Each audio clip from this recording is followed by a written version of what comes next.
looking like this? Tell me, am I looking like this? No, not at all. Hey, what's going on, you beautiful people? My name's Ty-Dye. I hope you guys had a pretty awesome day today. My day's been pretty awesome so far. So, welcome back to a brand new speed art. This time it's of a low poly girl that I made in Maya over the past couple of days. The entire time on this project was roughly 8 hours. I did do a lot of experimental stuff and changed a lot of things along the way, so if I were to do this again, I could probably shave off a clean 2 hours. As you'll see, I'll start doing some weird stuff with the hair. I changed the hands a little bit. I was really sort of experimenting as I went. That's one of the problems I had here. I didn't plan this one out as thoroughly as I do with a lot of my other projects, but all in all, as a low poly character, I think the final result was pretty awesome, and I'm very happy with how it turned out. The programs I used for this was, like always, Maya for the modeling and the UVs. Then I jumped over to Xnormals to bake out some of the maps, Photoshop to do some texturing, and finish it off in Substance Painter, where I not only rendered the final images, but I did a bit more texturing over there. So the whole thing, like I said, took roughly 8 hours. I had a lot of fun doing this project. It was very simple, very clean, not too complicated whatsoever, and this is actually my entry into the Summer Art Contest. For those of you who haven't seen it, I will have a link in the description below,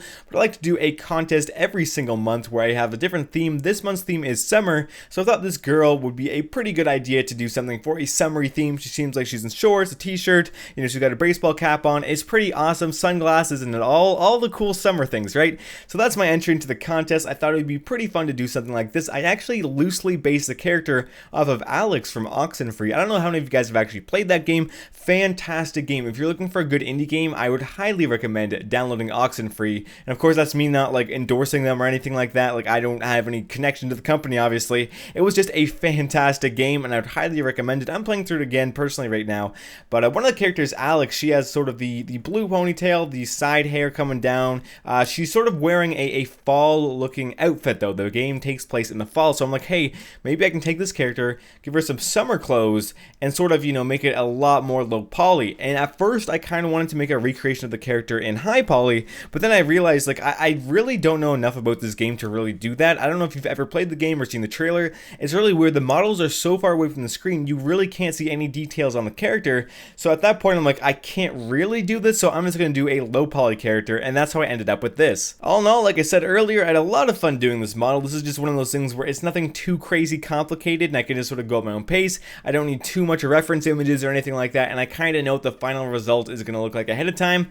But anyways, guys, before I jump into just, you know, putting some music for this video and letting it play out, I kind of want to ask you guys a question. So a lot of you guys keep asking me to do more tutorials on YouTube, and for sure, I'm going to be doing it. I have a lot more tutorials planned for YouTube right now. There's a lot of things that I want to get out on this channel specifically, but I know I've mentioned this in the past before. There's a website called cubebrush.com that I use a lot for actually learning myself, right? Because I'm learning just like you guys are learning out there how to do a lot of this stuff. Anyways, what they do is they allow anyone to pretty much open up a shop there and sell things, and what I've been doing for a long time is buying tutorials on that website. Now, I actually opened up a shop. You have to apply, and they actually granted me permission to have a shop over there, which is great. And I was wondering if you guys would at all be interested if I were to make more in-depth tutorials. And I mean, like, the tutorials I do on YouTube are about 40 minutes long, but I was wondering if I made tutorials on that website that are roughly like 4 hours long, and they came with project files and all that, would you be interested in buying them? Now, I know a lot of you guys are going to think that makes me sound like a sellout, but the thing is, if I'm making a 4-hour tutorial, if I'm selling it for like $2 to $5, I don't think that's that bad of a deal. And I mean, I want to share with you guys this kind of stuff,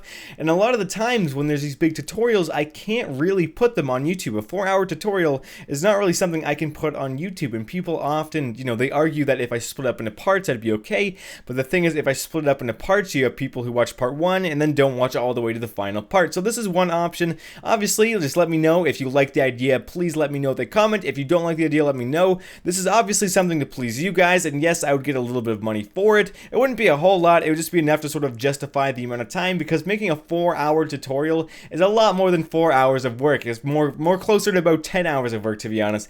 So that's just a question. I'm just throwing that out there. If you guys are interested, I would love to hear if you would actually be interested in downloading something like that. Like I said, it would only be like $2 $5, anything like that. It really wouldn't be too expensive. So like I said, guys, I just want to know if you think that's a good idea or a bad idea. If you guys don't like the idea, obviously I'll just stick to the tutorials on YouTube. You just have to know that they're probably not going to be as in-depth as they would have been if I were to do them on this other site. But anyways, guys, I think I'm just going to let the rest of this speed art play it. Hopefully you guys enjoyed watching this. If you did, a like on this video would be absolutely amazing. Comment, what are you working on for this month's art contest? If you're doing that, let me know if you think that cube brush idea is a good idea or a bad idea. And all in all, guys, I hope you have a wonderful day. Once again, my name's been Tie-Dye, and I'll catch you in the next video. See ya.